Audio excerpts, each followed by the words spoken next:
प्रभावी प्रतिबंध येण्यास मदत होणार आहे.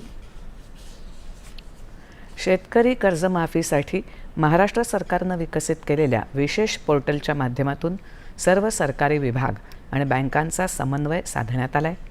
सर्व पडताळणी पूर्ण झाली असून 25 जुलैला पात्र शेतकऱ्यांची पहिली यादी प्रसिद्ध झाली. पात्र शेतकऱ्यांच्या बँक खात्यात थेट लाभ जमा केला जाईल, असं राज्य सहकार आयुक्त दीपक तावरे यांनी आज पुण्यात सांगितलं. कर्जमाफीच्या लाभार्थ्यांची पहिली यादी 25 जुलै रोजी प्रसिद्ध झाली. या यादीमध्ये राज्यातील 16,96,000 शेतकऱ्यांचा समावेश आहे आणि यांची कर्जमाफीची रक्कम 13,600 कोटी आहे. तर ह्या सर्व शेतकऱ्यांनी आपलं आधार प्रमाणिकीकरण करायचं आहे.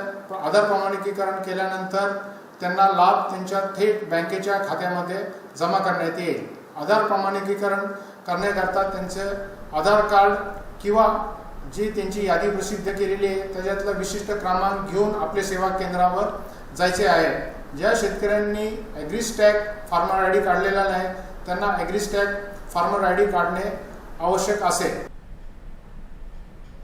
जर कोणत्याही शेतकऱ्याचं नाव, आधार क्रमांक किंवा बँक खात्याची माहिती गहाळ झाली असेल तर ते शासनाच्या पोर्टलवर आपली तक्रार नोंदवू शकतात.